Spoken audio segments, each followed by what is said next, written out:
The almost complete radio silence from Hello Games after the launch of No Man's Sky, one of the most derided and divisive games this year, and to be honest, in recent memory, is rather infamous at this point. You know, the game came out, it was a big disappointment to many people, missing many features, and Hello Games didn't really say anything of note.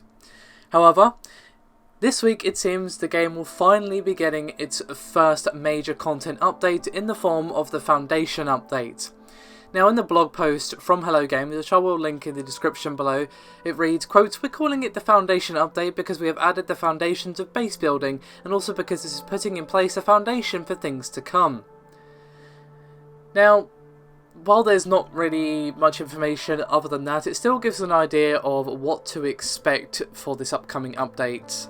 It's going to be adding some form of base building. Now, this seems a little strange to me because, well, the game basically encourages you to leave each planet as fast as possible. So maybe it's a kind of a base, as in your ship is a base. You improve it, perhaps, you know, start out as your little ship and then grow until it becomes a actual sort of Battlestar-esque thing where it has smaller vehicles and ships inside of it. That's entirely possible, but we don't yet know what to expect. Now, while it's good that they're finally updating the game, and they do seem to have been listening to all the feedback after the launch of the game, as at the bottom of the post they do address that, you know, we've been quiet, but they have been listening.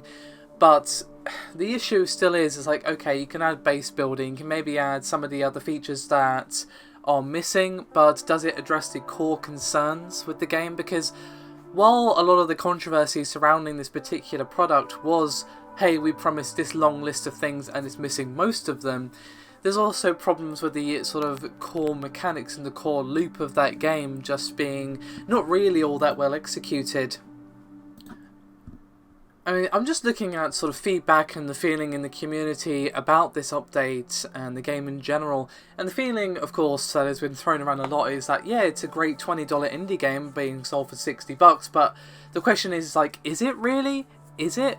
I mean, just look at other games that are also available around that price point. You've got, you know, games like Ark Survival Evolved, which admittedly is early access, and you've got games of Subnautica, which I haven't actually played, but just looking at the feedback from the community, a lot of people are saying that everything that No Man's Sky kind of cocked up, Subnautica actually delivers in a much better way. So it's like, there are more issues to solve than just missing content. There are core concepts that too many people just have not been executed well. So it's great that they're finally updating the game. To be honest, they should have just released this game in early access. They shouldn't have called it a complete product. It shouldn't have been $60, and we wouldn't be having this whole thing on our hands.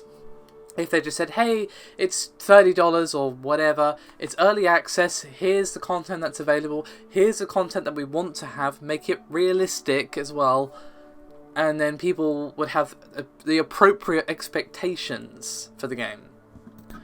However, the real question surrounding this update is it enough to bring people back who have already noped out of the game? And to be honest, the answer is probably no. It's probably more for the people who are still playing the game, or perhaps are just taking a break from it as we are in the very busy Every Game Ever's coming out period. So I don't think this is going to be enough, to be honest. As I just said, because even if you add stuff, it's not just about the broken promises, it's about the lack of things to do. The core gameplay is, by most reports, not all, again, I'm not saying everyone ever hated this game because that's just not true, the core gameplay loop is not all that interesting. So while I'm glad they're supporting the game for people who already own it, I'm not criticising them for doing that. I think it's good. You know, they should be updating the game as much as possible, because there are probably numerous people out there who want more content, who want the game to be closer to the thing that they wanted when they bought it. But I just don't think it's enough for this game. I think this game is probably done unless they just do a Evolve Stage 2 style thing where they completely revamp it, they completely rework it, they go quiet for a while, they bring out this new thing that's maybe in early access or whatever, and it's appropriately priced. Maybe then we could have something for No Man's Sky. This is just pure speculation in my opinion, of course, but do check out the blog post below. As I said, this patch is coming this week, but we don't yet know what's going to be in it exactly. But let me know your thoughts and opinions in the comments below. Thank you very much for watching, and I'll see you next time.